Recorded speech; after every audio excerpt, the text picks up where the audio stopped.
I have my PhD in history, but I'm an expert in whooping it up. Woohoo!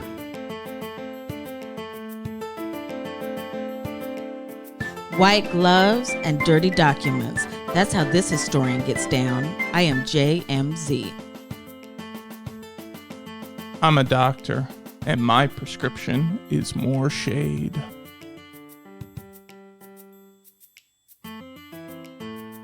Hello, welcome back to Historians on Housewives. You're here with me, Casey. Dr. Jane Mill, the millionairist. Max Spear. In this episode, we will discuss legal theory, family law, high wealth families, and methods of passing on generational wealth. Our guest, Allison Tate, will apply these concepts to examples from Roni, Real Housewives of Beverly Hills, and Real Housewives of Salt Lake City. So with that, Allison Tate is a professor of law at the University of Richmond, where she teaches family law, trusts and estates, feminist legal thought, and critical legal theory. She writes about high wealth families, the way they organize their household economies, and how legal regulation promotes high wealth exceptionalism. So let's get into it. Welcome to the show, Allison Tate. Thank you for having me. I'm so excited to be here. We're so happy to be chatting with you. Would you like to share your Housewives tagline with us? I would. I have to say, you asked me to think of this, and I completely overthought it, and I thought of so many different things. But I finally settled on. They say the taste is subjective, but if I'm the subject, my taste is exquisite. I love it. I like it. Actually, Bravo. when I read your tagline, I was totally snorting and laughing to myself at the kitchen table. I think it's great. Thank you. A lot of time did go into it, to be clear. So I'm glad. It had like a good sassiness. Yeah. Right. You want a little sassy. It's not like, it doesn't have the bitchy part to it, which is fine, I think, as long as it's sassy. Yes.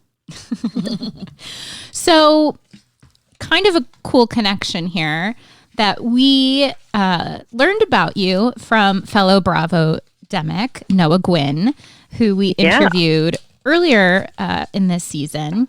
And he sent us a lovely email about how he went to graduate school with you and that you are an excellent Bravo demic, and encouraged us to reach out. And so I was wondering, to kick off this interview, if you could tell us a bit about your own academic journey and the importance of that kind of cohort camaraderie along the way. Which is also like an exciting thing for Jessica. Casey is being really highbrow. This is a Bravo. This is a Historians on Housewives. We are true to the discipline and that we're very rigid, but we want to dish. We want to hear stories about you and Noah too. Tell us more. That's true to the discipline of the housewives, right? Right. That's a housewives analytic right there. Exactly. Who doesn't want to spill some tea on Noah? Let's be honest.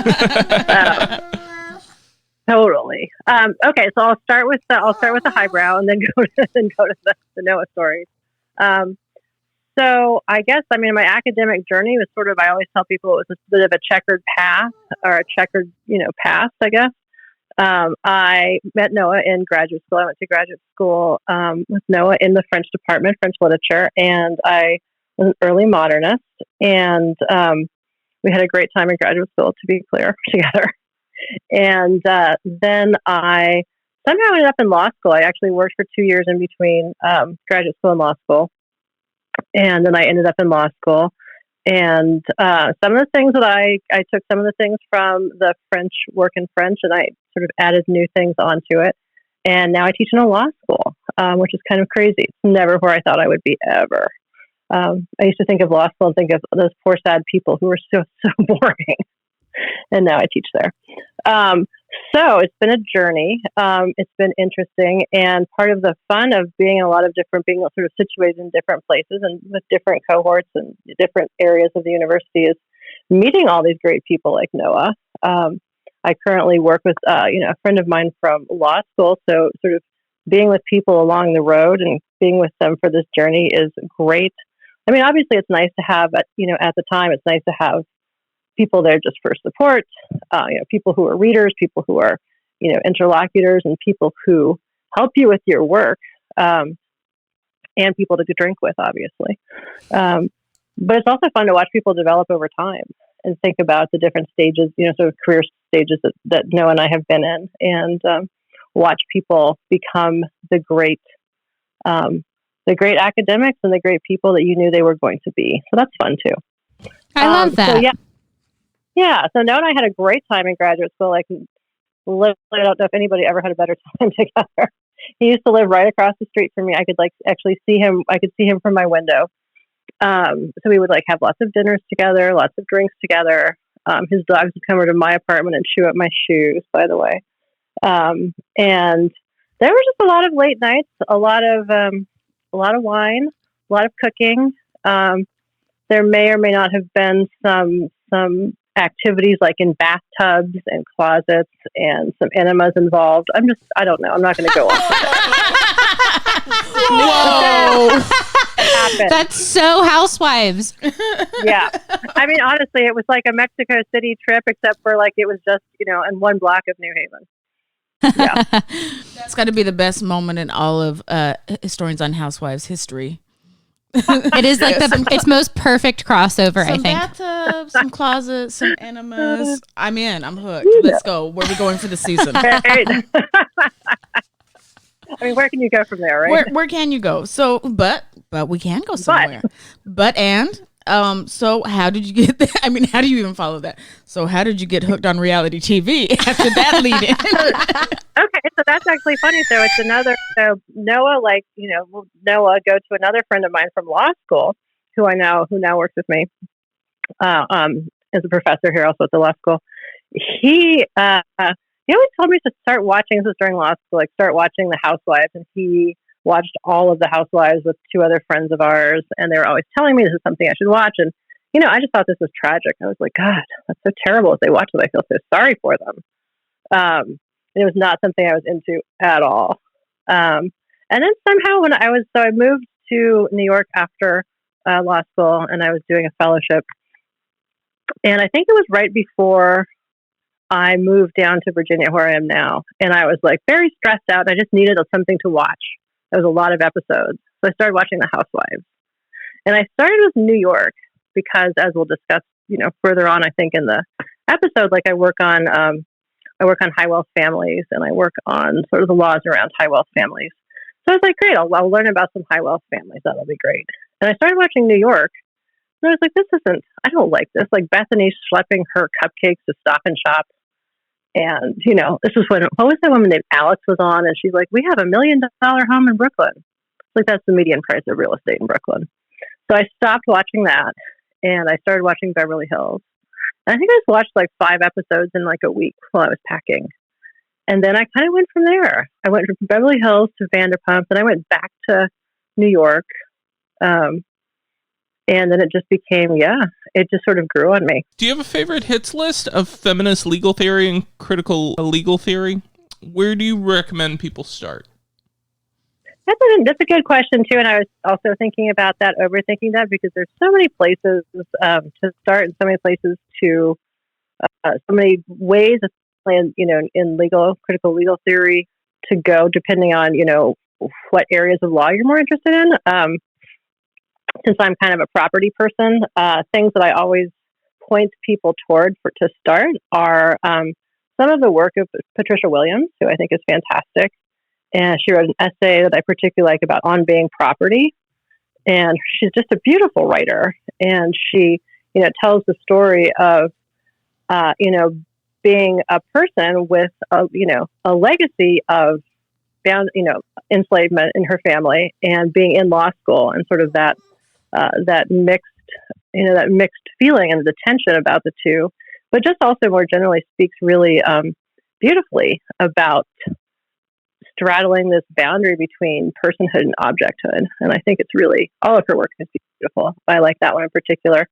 I also point people to Cheryl Harris's article, Whiteness is Property, which I think is really fantastic. It came out in 93, and it was, there was a lot of commentary and chatter about fantastic. And it's a fantastic article, and it's sort of, they just had a sort of a moment where they were sort of revisiting the groundbreaking work that she did when she published that, and how it's still really informing how we think about, obviously, both whiteness and property. So those are places where I tell people to start, and things that I like, and places I like to start.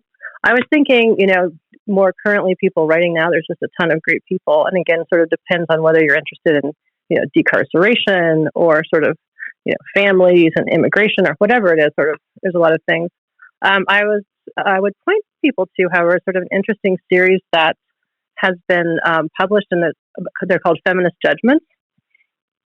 And they started off with one, it was Supreme Court decisions, but now there's a feminist judgments there's like one for torts and one for family law and one for trust in the states and one for each sort of subject discipline within law.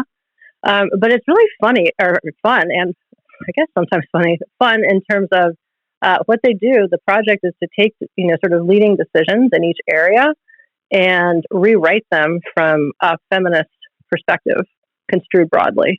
However people want to define that. But what difference would it make if, opinions had been written by people with different understandings and coming from a different perspective?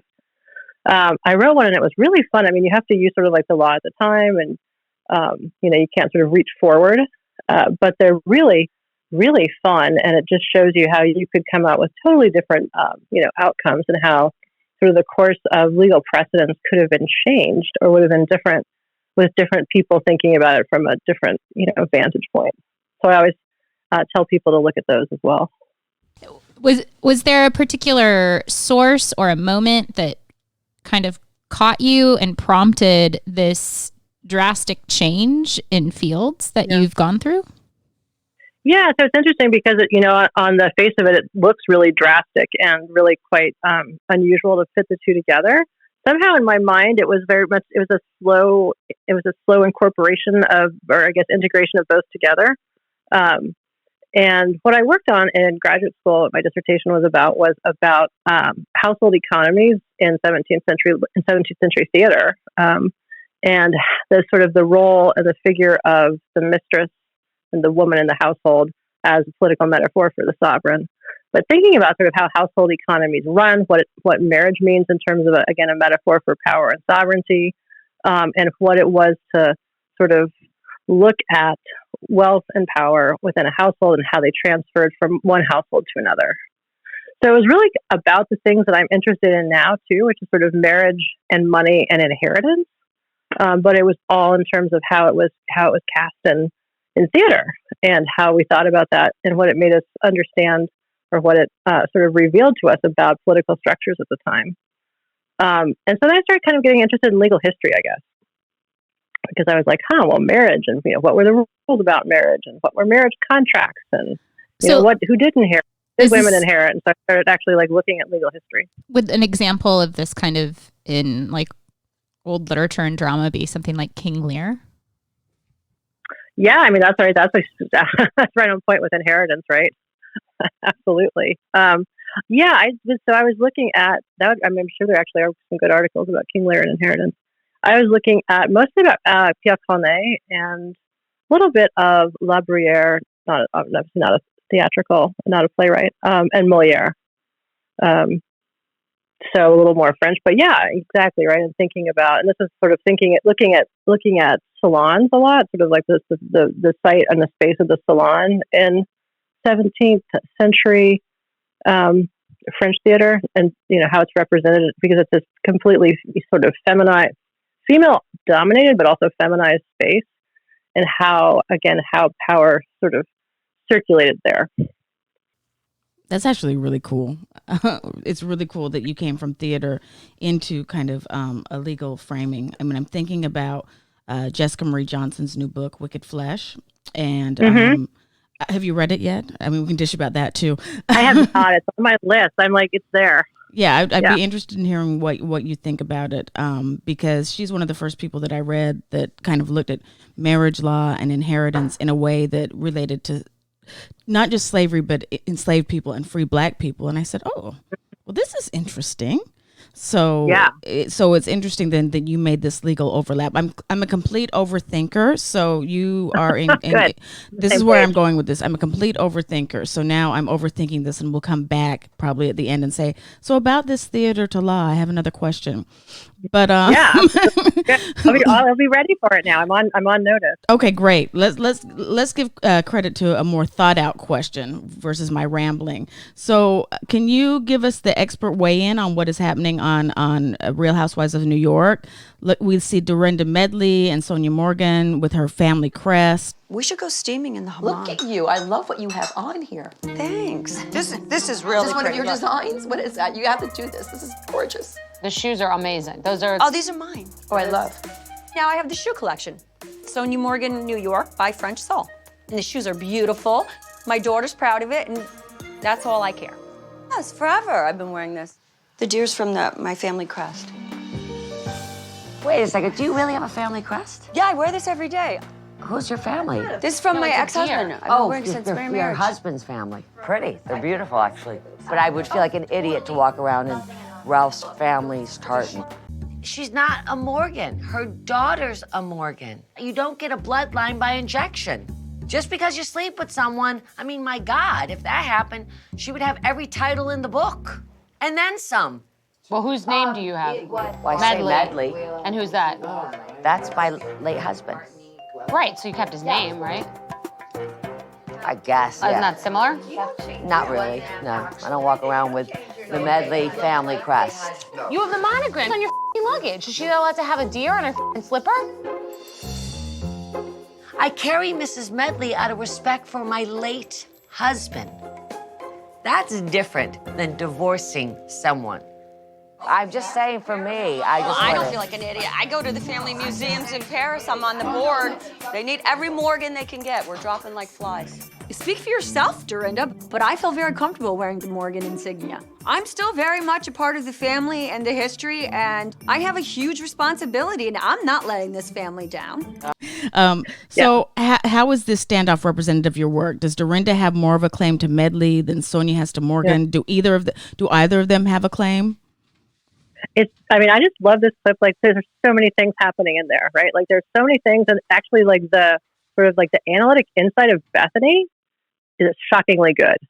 So there's a couple things, right? You get Sonia, who is wearing the ring, so it's the crest, it's the Morgan crest, and Dorinda's like, that's completely stupid. And as Bethany says, like, she's bullying.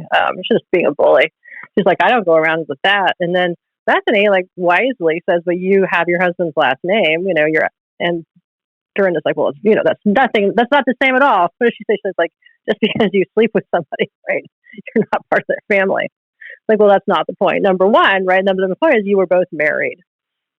And that is actually what happens when you marry somebody. You gain access to a lot of the things, a lot of the forms of capital that they have, whether it's a crest or whether it's the social or cultural capital, or obviously with Housewives, right, economic capital. Like, you gain access to that. Sonia's talking about how she's a Morgan, and they're dropping like flies. It's kind of like when they went to the museum, right, with the letters, and she had that breakdown there too. But you do have a right to those things. And of course, Dorinda makes this point that, like, Sonia got divorced and, her husband died. So there's that difference. But it's actually really interesting, it's like sort of historically, like the, marriage history, thinking about what you have a claim to as a spouse when you marry into a family. And, there's a whole lot of history about, families basically just trying to preserve what, they generally call their bloodline wealth, which makes it sound so gross. Maybe gross anyway, but that's a gross way of saying it, right? So the bloodline. So in this sense, because the Morgans are such a dynastic family, and Sonia essentially is responsible for birthing that Morgan heir, does that essentially put her into this kind of important sacred Morgan position that she is identifying, or do you think that this is something that she is blowing up? Yeah, it's interesting, right? Like, she did get divorced, obviously, but she did have she has a child who is part of the family, and she wants to continue to identify herself with that family. And like, she does have that marrianne. Look at Luann. She continues to call herself a countess, right? Like, should she be doing that? That's an open question. But like how, I guess it's just like how much do you get through marriage? Right. Number one, sort of, and then you are part of the history, whether that family likes it or not, once you've married into it, and the history of many families. And of course, there's only certain families get their histories written, like the Morgans. Other families don't get their histories written. And the history is full of, how the family has changed through marriage. And so whether it was through death or divorce that the marriage ended, she's still actually a part of Morgan history. Now, do they want her wearing that ring? I don't know that, right? But she is actually a part of their, she's like been written into their family history at this point. So that's one thing. The rights about what you have a right to at divorce is something else. You could certainly ask a number of women about what kind of rights you get at divorce. You could look at the Princess Diana situation or, any Fergie. You could also just have a divorce without divorcing your spouse. You could be like, Harry and Meghan. Anyway, what do you have a right to when the marriage ends? And Sonia is basically taking this claim that she has a right to sort of identify with the family, and that's part of, it's part of who she is, even though they're no longer married. And that's part of who she is through her daughter. And she's like, I'm going to take it. And Dorinda just wants to bully her over it. So, yeah, it's interesting.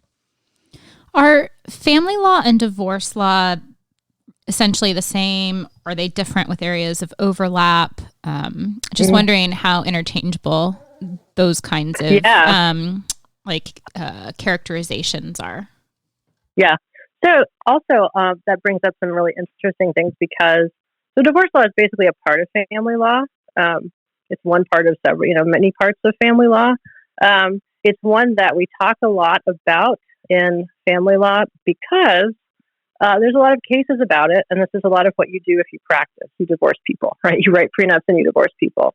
These are also the cases that not only come to court, but the ones that get appealed and the ones that get written up, right?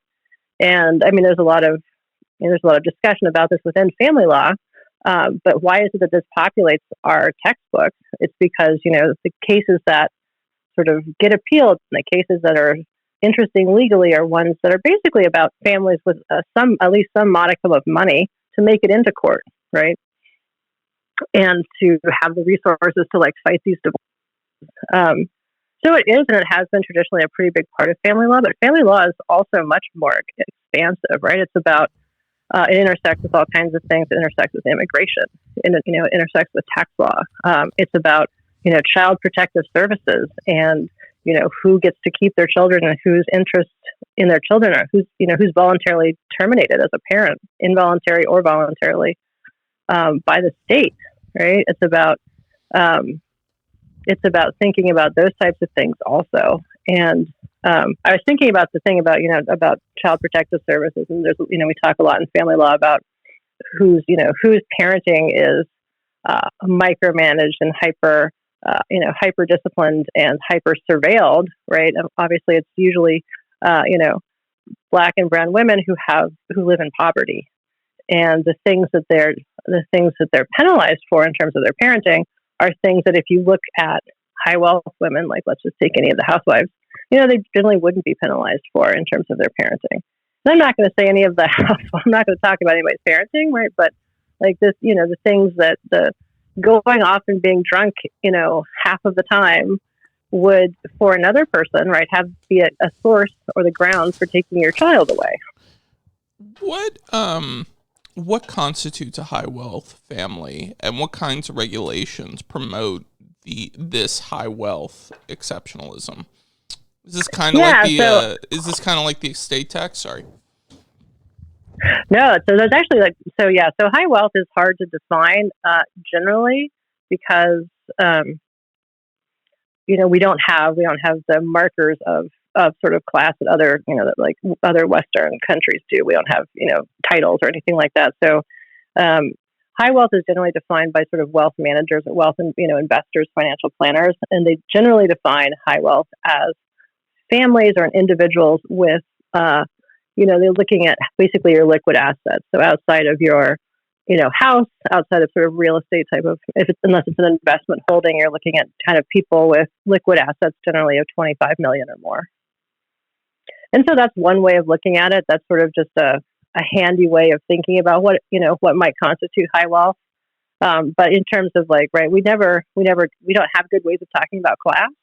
So we talk about wealth in these sort of very arbitrary ways. And so, you're high wealth if you're in this, you're ultra high wealth if you're in this category, depending on, again, your liquid assets. But who constitutes like elite families is a whole another interesting question, because nobody really wants to say that's what they are. You have a lot of, I was thinking of some of the work in sociology about sort of focusing on high wealth families, and thinking of Rachel Sherman's book, and you have people always say, "Oh, we're just normal." So I mean, no one's ever going to say like, "Oh yeah, we're the ultra rich." It's defined by other people in this arbitrary way to give us one way of making some sense out of it. If you were to guess, or kind of conservatively estimate, how many of the Real Housewives do you think fall into this high wealth family? Now that you're talking about it, I'm actually wondering how many of them might have liquidity upwards of $25 million. Yeah. I'm guessing not most of them. I mean, like on New York, right? Like Bethany's by far has the greatest net worth. But most of them, I mean, like Ramona, like no. So I don't think there's a lot. I think it depends which Real Housewives you're looking at. But even in New York, I don't think most of them aren't gonna fit in that category. Okay. I mean, Sonia's major wealth, right, is her townhouse that she's now renting out. You can look at it. You can see, she's renting it out for I think $35,000 a month. The pictures look very nice. Just a mere $35,000 a month. Just a mere $35,000 a month. You have right? to love New York. You have to love New York. I know. Right? So let's jump to the other coast. Let's jump to the West Coast. Let's talk about the Girardi divorce, because we hear you're using it in your course. Yeah. Can you share with us how you're applying Bravo News like this in your teaching? I do it all the time. I love it. I want to hear from an expert now how you actually do it, though. Oh my God. I mean, I'm a repeat amateur, I guess. So any tips you have would be fantastic. I just like them. I mean, so a lot of what I teach in sort of the basic family law and trust and estates classes is just sort of pretty, it's not particularly interesting doctrine. It's just the rules of how things work. And, there's obviously like interesting, like policy and theory questions that are attendant to it, but a lot of it's also just getting sort of the rules right in the first place. And so it's always more fun to talk about the rules and apply them to something that people, that people watch, right? Something that makes it feel, in a strange way, relatable. Obviously, relatable is a unusual term to use here, but something that people are interested in, something that people watch. And so I've used a number of Real Housewives. The Girardi divorce was just a gift. And the same semester I used Mary Cosby too, and her inheritance, and that was also a gift. Yeah, that was wonderful. We're going to talk about Mary later, because I'm from Salt Lake, so I have all kinds of things to say. But let's stick to. So there's so many things about her, but so many things. Those. And I basically I have them go through and talk about. So with the Girardi divorce, I had a lot of questions about what were the grounds. Is it no fault? What if they'd actually had an agreement that they could have basically consensual non-monogamy? Would one of them still have a grounds for divorce for adultery? Basically what kind of assets do they have, and are those assets marital property? Are those assets separate property? What kind of factors will the court look at when they're distributing the marital property? Like who contributed what to the marriage, like all that kind of stuff, just to make it more interesting for them to think about it. I use all kinds of stuff. I try to pull from various things, because obviously not everyone watches the Housewives, even though they should. I've used Empire. I used Grace and Frankie, because I was like, who doesn't want to talk about a family business about sex toys for the 70+ audience? All kinds of things. So, yeah. I'm trying to think of the other ones that were popular. Yeah. The Empire one was a good one. I like that. Anyway, so yeah, I think, I try to pull from different places, but I think it makes more fun to learn rules when you can think about it and watch TV. It works for me. Casey, what time is it? It's time for our Bonko Party game break. Yay. Is there a clapping? Yay. Do we have the clapping sound still? Thank you. Yay. Okay. So today's Bonko Party, I call... Oh, sorry. It's like there's a baby under my feet. Today's Bonko Party game we are calling Custody Agreement. So I am going to ask the panel of Allison, Jessica, and Max which person in the partnership I throw out they would pick as their primary person in the event of divorce. You will collectively make this decision, and then there will be like a sort of a Law and Order confirmation sound at the end. Okay. I will say that not all of these people are actually married partners. I'm doing this in some ways with kind of those iconic Bravo pairings, you know, like the peanut butter jellies of the Bravo cast. Mm-hmm. Okay, our first step on custody agreement. Craig and Austin from Southern Charm. Oh my God. Who do you want to be your primary, I guess, familial unit? Let me just make sure I understand. Which one was with Madison? Austin. Okay. Austin. Okay. Wow, that is rough. That is rough. Divorce always is. Oh my God. And you're right. Okay, this is so terrible. I'm going to pick Austin. I never thought I'd say that. Really? Why? Wait, what? Max wants pillows. I want to be married to the pillow empire. You're not going to be like, it's more like Craig or Austin would be like your like primary parent. That's why it's the custody problem agreement. is Craig's never going to have a pillow empire because he's lazy. I thought he was doing really well on Home Shopping Network. That's what they say. Come on, you've seen him with that sort of thing. You know how lazy he is. I'm just a Patricia's fool for like, Craig, you got advertising. anything for me? I mean, come on. He does have a cute cat, though. I will say that. He has a cute cat. I'm concerned that Austin is not good with Boring. money. Boring and not good with money. More than Let's be clear. That's true. He also did not get his business going, his brewery. That also failed. So I guess I shouldn't penalize Craig for a failed business. Which do you think is more? Who do you think is more likely to succeed? Austin's beer company or Craig's pillows? Well, Craig's pillows, because Patricia will make it happen. Okay. Yeah. So you're right. So okay, I pulled Craig. you over to the Craig side. Are Patricia and Craig getting along anymore? Well, that's another question. I was going to say, you lawyered me over to Craig, man. Good work. That's a good question, right? Do they actually get along anymore? They must. Otherwise, she would have stopped this whole thing. I think within the last 2 episodes that I did see of Southern Charm, they were getting along Again? Yeah. I think so. I don't know. Things are so touch and go on the social media verse. Well, it can always change. Well, none of this is real.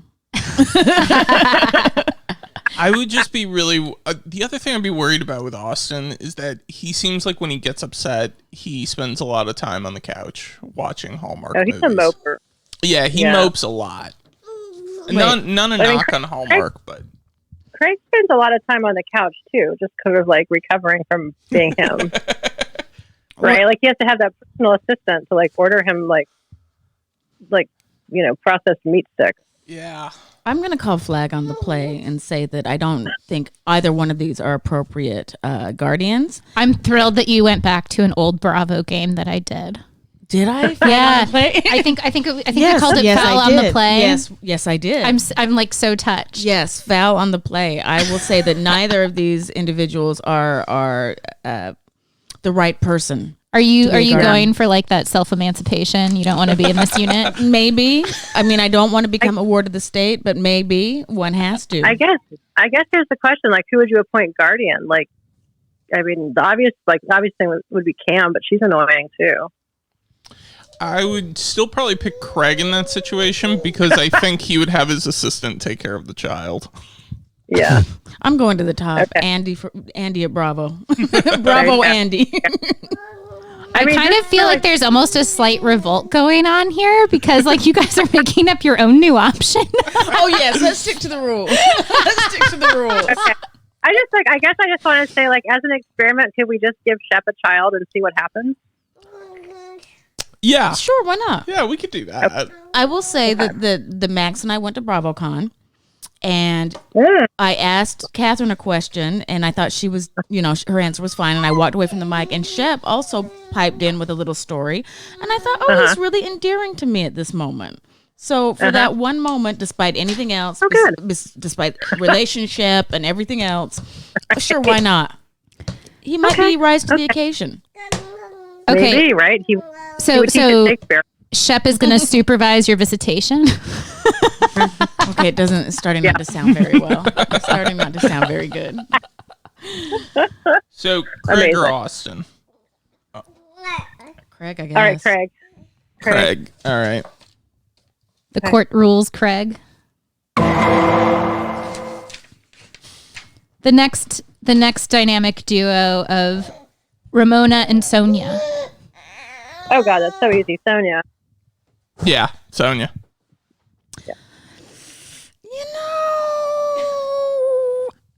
She touched the letter with her hand when they were at the museum. So I just don't feel that I can go with Sonia. Remember, she was like, the letters, and they were touched with her hand. No, I would go with Sonia too. Absolutely, hands down. Yeah. I mean, I wouldn't give, I was going to say I wouldn't give Ramona my cat. Of course I would. I wouldn't give Ramona like a pet rock. Good Lord. She'd end up going to some party in the Hamptons and starving all of us. Exactly. Absolutely not. I would like to see a reality show starring Avery. She probably, her relationship with her mother, although I'm sure she's been through enough trauma as it is that, like, why put her through that? But, if she's game. I was looking at her website the other day, like her art website. She's really going out to like brand herself. Okay. Like, okay. All right. Yep. So we're going Sonia, for sure. Waiting for the sound. All right. Our only married couple for this game, Bronwyn and Sean Wyndham Burke. Ooh. Well, I have this answer because I saw in the last episode, I saw Sean was on the last episode, Sean was wearing a Brigham Young University t-shirt. And I went to the University of Utah, and these are long-standing rivals. This is like Michigan State and Michigan. So, not that he wears a necklace, not that he's a weirdo, but just because of his t-shirt choice, I must choose Bronwyn. Okay. Is Sean a Mormon? Oh, yes. It's very subtle. It's very subtle in the show. I mean, all the kids, but it's very subtle. Yeah, I guess it's very subtle. Wait. Really? I didn't realize he was Mormon. Would I lie about such a thing? How do you know? Because Mormons, we know each other. Mormons have tags on one another. We know each other. Oh, my goodness. There you go. It's very subtle. The fact that it's just coming up now. But yes, I would have to go with Bronwyn and all her experimentations based on the shirt that Sean wore just alone. Did Bronwyn convert? Or It they not? Doesn't look that way, but she doesn't strike me as a convert. And even if she did, she'd be out now. I mean, I don't know if they're still practicing Mormon because, now they have an open relationship on national television. So even if Sean is a Mormon, he won't be a Mormon for much longer. I mean, I don't know. Like in Salt Lake, they're all about the Mormons 2.0, right? The swingers. They are. Salt Lake is one of the biggest swinging communities. I mean, Real Housewives of Salt Lake did not lie. That's what Whitney keeps saying. That's what Whitney keeps saying. At least I won't believe her. Well, I think the subtext of the entire Salt Lake show is everyone's a swinger, and that's why everyone's upset at each other. That's my entire subtext. Exactly. Yeah. Yeah. So maybe they could like do a little like cross pollination between the shows. That is some intense alleging. Intense alleging. We're not even to that part of the storyline yet. Okay, so my choice is Bronwyn. Who else is? Who's I'm going to say Bronwyn. I'm going to say Bronwyn. I'm fine going with Bronwyn. I'm just concerned that Bronwyn seems to be leaving her children alone with Sean a lot. Oh, so we'd be left with him anyway? Yeah. So I feel like we got to be good with Sean as it is. Okay, I mean, Yeah. Okay. But for sake of argument, I'm fine going Bronwyn too. She seems like a party. Oh, she's definitely a party. Definitely a party. She's definitely a party. She's definitely a party. Though Sean seems so financially stable. I mean, how else can he take care of all those kids? And I'm expensive. And I'm expensive. Yeah. So let me rethink this. Right.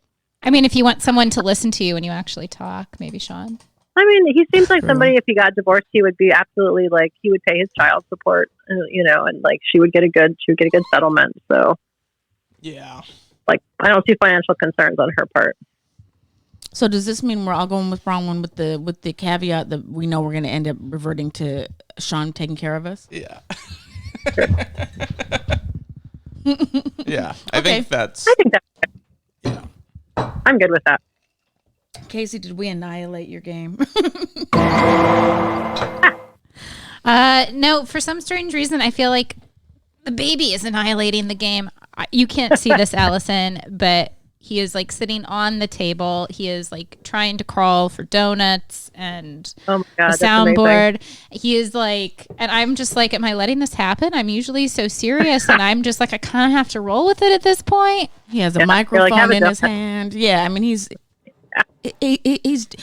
is doing a lot. He's not doing as much as their cat has done in past episodes. There you go. Next funny. up, Giselle and Robin.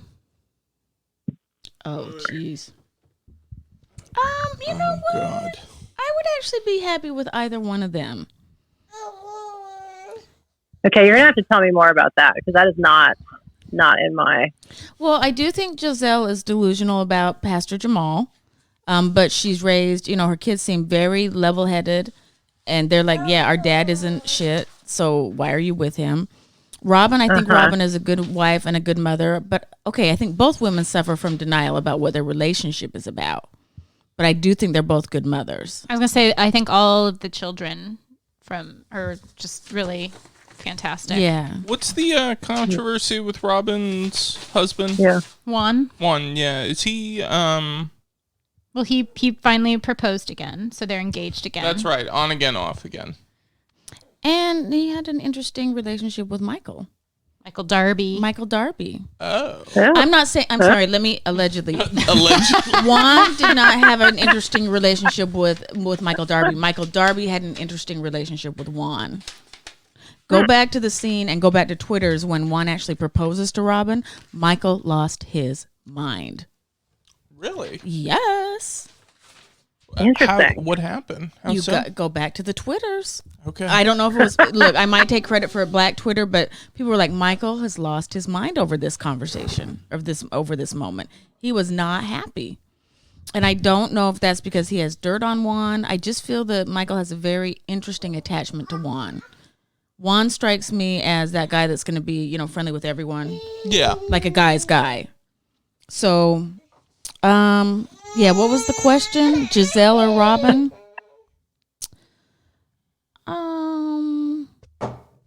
I don't know. That was a hard one. I think they both have great kids, so.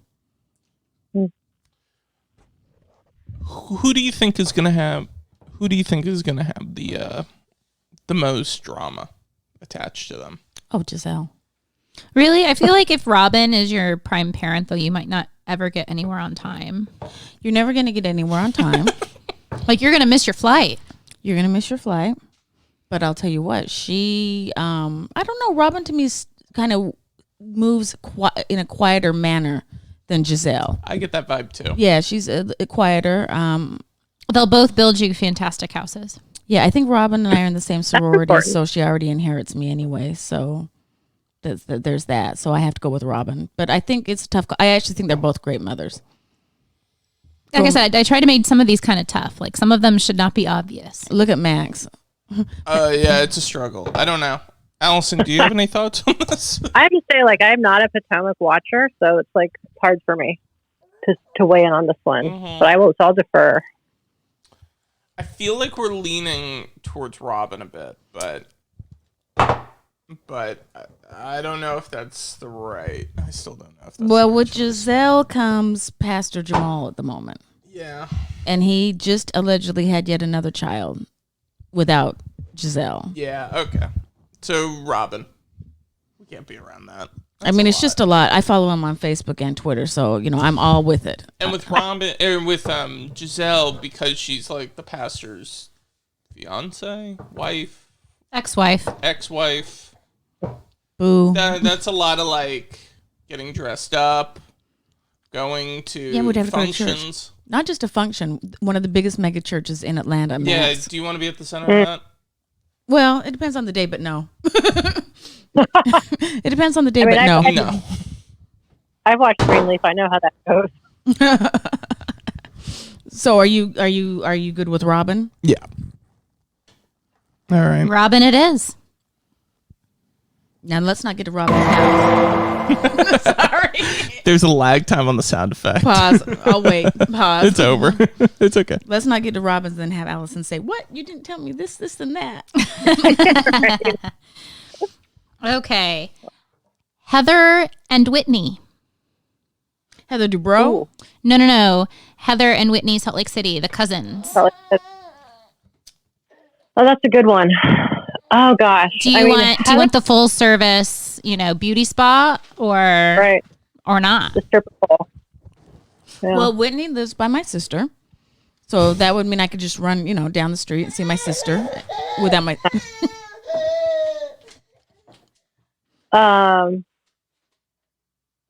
Gosh, I feel like, okay, I'm now thinking about this is not how, I'm not supposed to probably do this, but I'm thinking about their husbands. Like, who would your father be? Ooh. It seems like Whitney's husband is, I would rather have Whitney's husband. I'm again, assuming that's the father is completely on no basis. Versus Heather's husband is creepy. He was a little odd, wasn't he? But does he have to be in the picture since she's kind of a single mom now? No. I also feel like Heather is going to listen to you if you have a problem. Like Heather seems like she, on like a good day, would give you some, I don't know, decent advice. Yeah.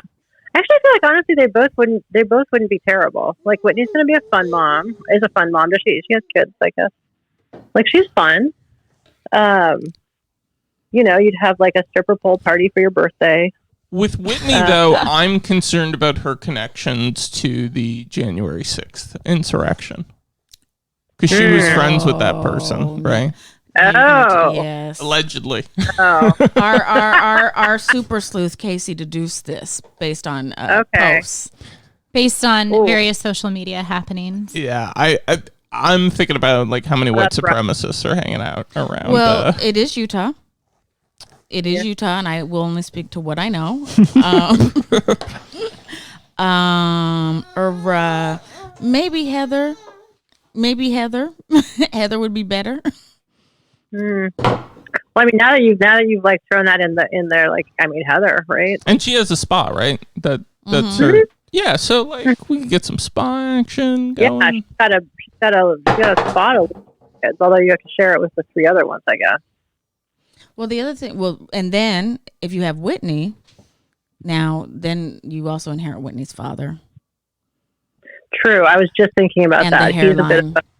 He's a bit of a, oh my gosh, that hair. Wow. I look at him every time and I'm still like, are we sure he's not Whitney Smoldersmith from Southern Charm? I know. Oh, you're also like, it's amazing that he's actually like a hairstylist by like, professional training. Yeah, I was trying to figure out what the name of his salon was to see if I ever went to it while I was in Salt Lake, but the name didn't ring a bell. Okay, so what's next, Casey? Hold on. So that's a Heather. That's a Heather, I guess. All right, Heather. I think Heather was your consensus. Yeah. Okay. All right. And that concludes our Bonko Party game break. Okay. Here we go. So we are back, ladies and gentlemen. So Allison. Yeah. What have you been watching or rewatching during the pandemic? Any recommendations? Well, I mean, as we sort of talked about, and I think we'll talk about more, like, I mean, Salt Lake was a gift. It was just a gift. That was one of the true gifts of the pandemic. I watched New York. New York just needs a reboot so badly. I watched Vanderpump. And then I did start watching Family Karma, which I liked a lot. I thought that was good. I kind of reached back and I watched a couple things. I watched $1 Million Decorator. So that was fun. I also watched Mexican Dynasties. I don't know why that didn't continue. That was so good. I really it was so good. I really liked it. Mexican Dynasties premiered at the same time with Texacanas, and I liked both shows. I thought they were so different from what we typically see on Bravo. The drama was good, and I thought that there was a lot there to talk about in terms of just the transnational lives that so many people live. Yeah. Also, they did the smartest thing, which I don't know why they don't do it on these other shows, is interviewing the staff. Imagine that. That's brilliant. I mean, it's right. First of all, imagine that. And then also, I mean, like, where else are you going to get the best information and the best, like, gossip? Like, that's, like, the most obvious source. And it's, like, it's unclear why we don't, like, why the other ones don't do that. Yeah, the little camera shots and interviews with were they housekeepers or the cooks? They interviewed, I think, a number of different. There was one woman was a housekeeper, another woman was one of the cooks. There were some personal assistants, but I mean, interviewing those people who worked in the house was just brilliant. Yeah, I'm blanking on the name of that family with the two sons, that musical family. What was their name? Oh yeah, but But it was. They were so entertaining to watch. So dramatic. So much going on. I could have watched many seasons of them. Yeah, I was sad that it did not get renewed. I thought that was a keeper, but I guess not. I did hear that Family Karma is going to come back with a new season. I heard that too. I was excited about that. I do like Family Karma. Yeah. I liked it okay. Maybe by the second season, they'll have their own kind of shtick. I felt that it was very, it kind of fit into the Bravo formula, and not everything needs to fit into a Bravo formula, right? Right. Yeah. Yeah, I think they were kind of trying to find their rhythm, right? Trying to figure out exactly, like, who's going to play, who's going to take on what role, and how are they going to curate their characters? Basically, they were trying to figure out, which is amazing because Salt Lake, like, they just came out, right? They came out running. They came out like, running. wow. The family, that main family in Mexican Dynasties was Allende. The mother was Mari, and then I think the older son was Elan. And the younger son was Adan. Yeah. And the father was Fernando. And so Fernando Allende had this massive career in the music industry in Mexico already. And so I think all the other families were kind of linked up through Fernando and Mary Allende. And then it branched out from there. Anyway, I wish that came back. Yeah, me too. Like, you were talking about, like, being late. It's like one of the first episodes of the only season, and that family, they were trying to get out for a fire drill. I don't know if you remember that. Yeah, like, there's a fire drill in their building, and they're literally, like, planning for a day. Like, what are they going to take? What kind of things do they need to take with them for a fire drill? Right? And then the fire alarm actually came on, and they were so discombobulated and couldn't figure out what to take and what to do. And by the time they were almost ready to go, not quite ready to go, the fire drill was over, right? They were like, okay, well, I guess we'll just stay here. It was amazing. Yeah, it was a good one. Okay, so let's go back to talking about your work a little bit more. How does property law, this is a rough transition, but how does property law act as the counterpoint to law surrounding high wealth families? Like, where does wealth redistribution or lack thereof fit into these dynamics? Yeah, so that actually takes us back to, I think Max mentioned earlier, things like the estate tax, right?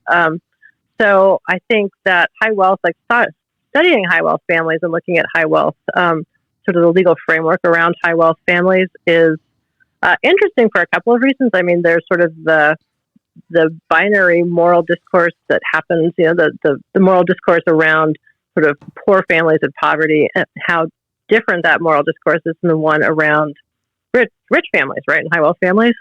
But then, so there's those harms, those sort of discursive and cultural harms. Then there's also just really like plain economic harms that result from the way that we treat high wealth families and the way that we, regulate high wealth families. They get exempted from rules. Sometimes they're just totally different rules, or they're not actually regulated at all, right? And in a lot of ways, we think that it's disconnected from what's happening more generally to the population, but it actually has takes an enormous financial toll sort of on the collective good and on common good and on people who need money, and people who could be receiving money through government programs, right? I mean, what these families are doing are taking money out of the tax base. They're taking money out of all of these various sources of income that the government should have. And it's depriving all of us, right, of money that should be in there and should be going to services that could be, helping other families flourish, as opposed to helping high wealth families increase their, accumulate more wealth and sort of sit outside of regulatory domains and frameworks. That description was helpful. So let's go to trust versus estates. Does Vicki Gunvalson's life insurance fit into this somehow as a method of accumulating and transferring wealth? I mean, what do we do with Vicki and all her wealth?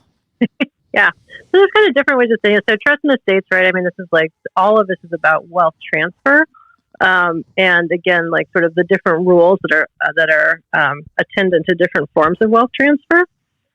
So you have different rules for wills, you have different rules for trusts, you have different rules for different forms of transfer. But some of it's also just about like retirement planning, right? Like I think doesn't Vicki like sell life insurance and annuities?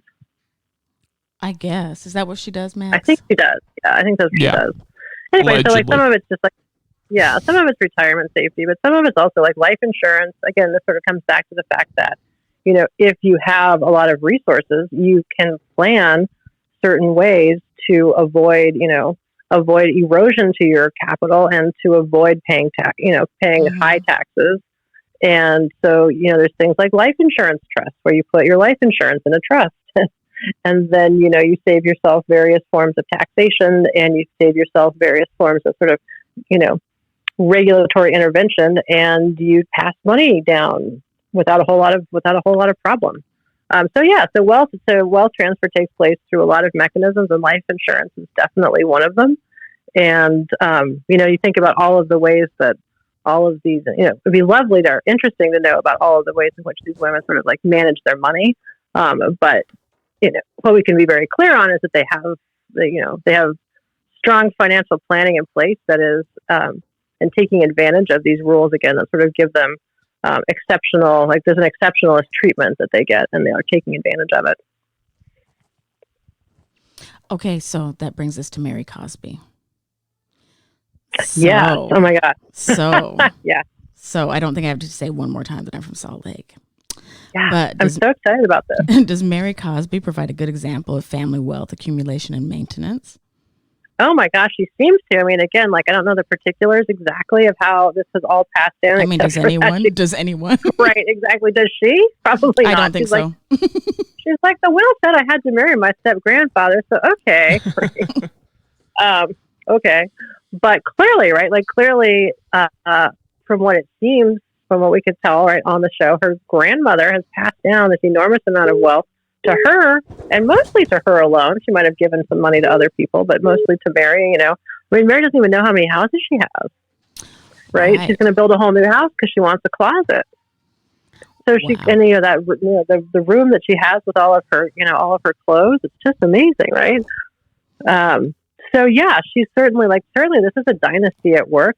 You have the grandmother who's passed on this to Mary, who, will presumably pass this down to her son. But it's also a good example of how sort of what passes down through generations, like sort of there's enough sort of inequality that inheres in passing down wealth through generations, but it's also about passing down other things, right? I mean, she's passed down to her this sort of lucrative business, this church. She's passed down to her lots of social capital, right? Lots of cultural capital have also been passed down to Mary by her grandmother. And then, of course, she also did pass down the step-grandfather. Right.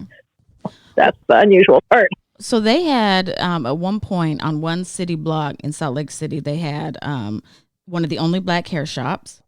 So FYI, at the reunion, someone made fun of Mary's wig, and Mary's like, "There's no black hairdressers in Salt Lake. You used to own a black hair shop in Salt Lake. Your family." Oh my God.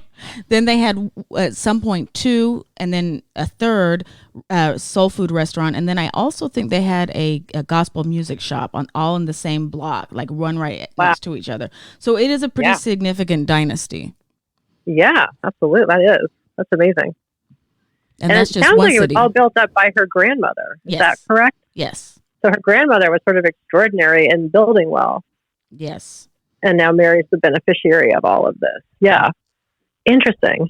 That sounds phenomenal. I mean, the other thing which is interesting about it, I mean, just to sort of like leads one to sort of think about and talk about, right? Or like sort of, it's amazing that Mary's grandmother did accumulate wealth like this, because it's, the obstacles, right, that have been put in front of Black Americans in terms of creating and accumulating wealth are enormous, obviously. And we're, even just, obviously, enslaved people could not own property, could not inherit property, could not, give property down through generations. But even post slavery, we obviously have created enormous obstacles to wealth accumulation. And we look at the racial wealth gap and how huge it is, even in the 1%. And what Mary's grandmother did is phenomenal, and put Mary in this amazing place, which is really, it's easy to make fun of and be like, I can't believe she doesn't know how many houses she has, but I don't think Bethany did either. I'm not clear. Good point. In moving to Vanderpump Rules, in season 8, Brittany Cartwright had a Disney princess wedding shower. She sure did. She sure did. How did that moment speak to notions of marrying up or other aspects of creating and maintaining family wealth? Yeah, it was interesting on so many levels, right? I mean, on the first, most obvious level, there's just this, this idea that all of them now live in the suburb and have been pulled into the dream or nightmare or whatever we might want, the vision, right? This like promoted vision of marriage that everybody wants to have. And it's interesting because Housewives is premised on this notion that like the marriage is only the beginning, right? And then after that, that's when all of these women start their lives as the housewives, and that's what we're focusing on. Like these women seem to have like basically this idea that they're going to get married, move to suburbs, and sort of that's the end of their story. Like now they're going to have to, but now they're going to all start having babies, obviously. But there's this, it's just so fascinating, right? Sort of the pull of marriage and the pull of the suburbs and the legal promotion and the cultural promotion of marriage is this end all be all, sort of like, it's like the end times, right? So that was interesting. And then I think one of the things that I think about a lot with marriage is how marriage is basically a driver of inequality, right? I mean, we provision everything.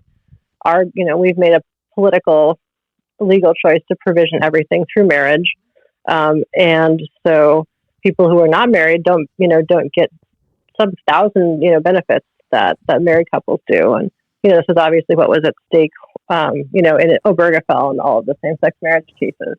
That we love marriage. We collectively as a legal framework, the law loves marriage, and this is like one of the ways that we keep, it's both through inheritance and it's through marriage and it's through like which family ties we recognize and which ones do we subsidize? Like, marriage is the biggest subsidy package ever. Right? So they've like been pulled into this. It's this, this dream, which has literally been sort of Disneyfied and, made into a cartoon. They're like now living a cartoon life as these Disney princesses in the suburbs. And they've like, sort of moved into this dream that is actually also, a moment where they've embraced the idea that this is how they're going to live and this is what they're going to do, without sort of recognizing, which, we never usually do with these things about marriage, that marriage is also this, again, creator of vast forms of inequality. Which is, yeah, that's really interesting. I mean, what am I trying to say? I find it I was just reading recently that there may already be some marital discord between Jax and Brittany, because Jax wants to move to Kentucky to raise their kids. Oh, am I surprised? No, not at all. I'm surprised that anybody can stand Jax for more than, I don't know, 10 seconds. You gave him 8 more than I did. Yeah, I was feeling generous. But yeah, I wonder, is there something to also you talking about the suburbs and how she wants to raise her family on the West Coast? And I don't know, this is just sort of a free-floating idea of like, is there something to the geography of marrying up, right? Getting married in California versus moving to Kentucky as part of this Disney princess ideal. Right. I mean, there's like lots of marrying up, right? There's lots of, the entire, if you look at any of the franchises, it's all about, not always about marrying up, but almost always about what kind of deal these women are making in marriage, right? Like they're all usually marrying up, and it's all like, they're sort of a throwback to, like Victorian novels about the marriage market, right? Like that's what they're doing. Mm-hmm.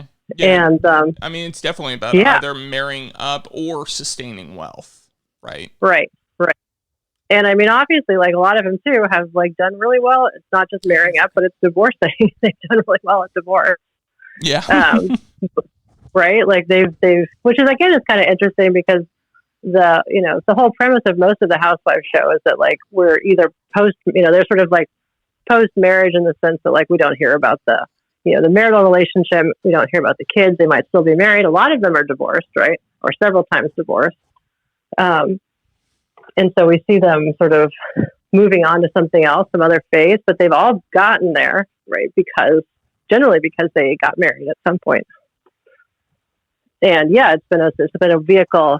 Think of all the New York wives, right? Like all of them, vehicle for like basically gaining an entree to some sort of like social scene and social network in New York. By being divorced?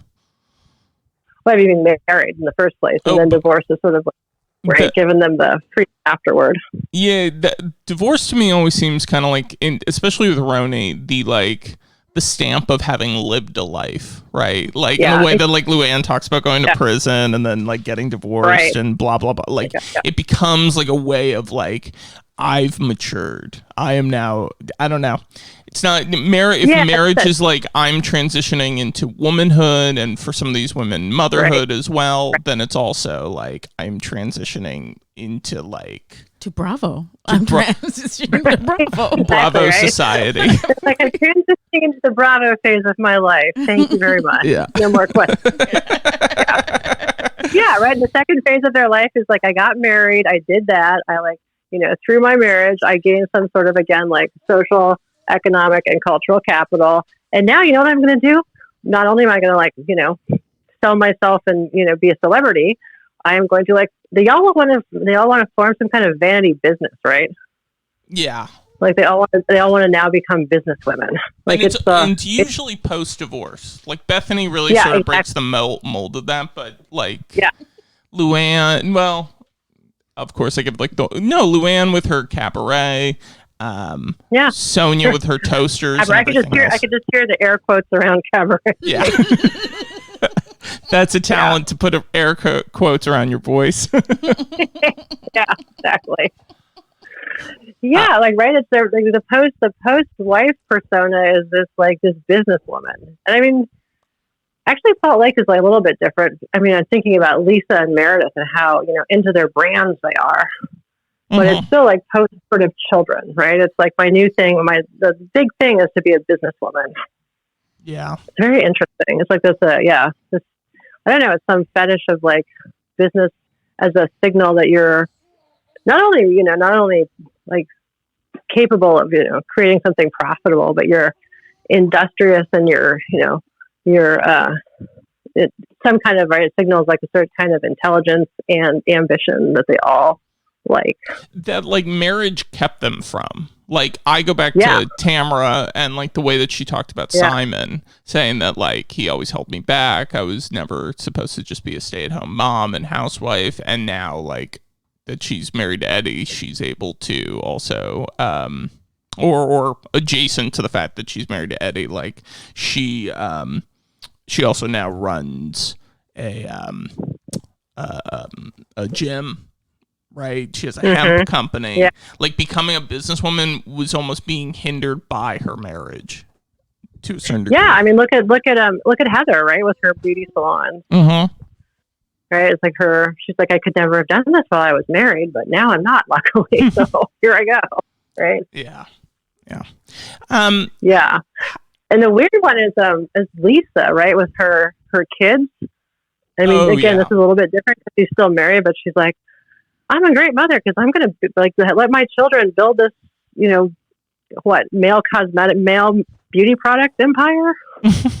Yeah, it'll be their legacy. Yeah. What's it called? Wolf? Oh, I don't know. What is his? Just because it's called Wolf. I don't know. What are you talking about? Anyway, yeah. But yeah, interesting. Yeah, okay. You say Wolf. All I know is Wolfgang Van Halen was on the Today Show today. I mean, that's my connection to Wolf. There you go. Was he talking about his father's estate? He was not talking about his father's estate per se. He was talking about his new single, well, kind of an old single now. And then they asked if Van Halen was going to go on tour. And he said they have to wait and see, just how some things are going to shake out. I assume that meant legal things. Right? Yeah, I bet.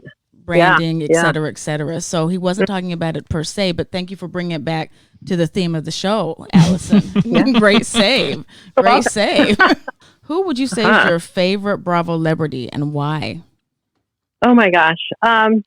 I was thinking about it. I mean, there's a couple people that I really like. I really like Lisa Vanderpump a lot. I like Patricia Altschul, I have to say. I'm not judging. They share a lot of characteristics, right? I would say, those are probably my two favorites. I like them a lot. I mean, Lisa just seems, obviously, again, she's with a business, but she seems like she's actually like a person who has been sort of building this over many, many years. Some of it's actually quite successful. She also seems like somebody who is actually interested in the charities that she supports, like her pets, the pet charity. Like a lot of the charity work seems very performative. She seems actually kind of interested in it. Both, yeah. So I don't know. I mean, Ken obviously has like no say on anything, from what we can tell. The couple times he has opened his mouth, it was like, "Oh, Ken, please stop." She's made herself over like a number of years, right, into this persona that, like, way before she became a housewife, right? She started this work really early, and she kind of did it all by herself, right? It wasn't necessarily just by getting married and right. Then moving on to her second phase. I feel like she's sort of been like striving for a long time. I actually I was doing must have did a little Google on her last night. Did you know that? You probably knew this. She was in the 1983, the ABC video Poison Arrow. I didn't know that, but I did know she had an acting career, or a B or C-list acting career. Yeah, I was like, B is very generous, I think. I was like, oh my God, she was she was the star of the video. I think that's that may be her claim to fame, honestly, for her acting career.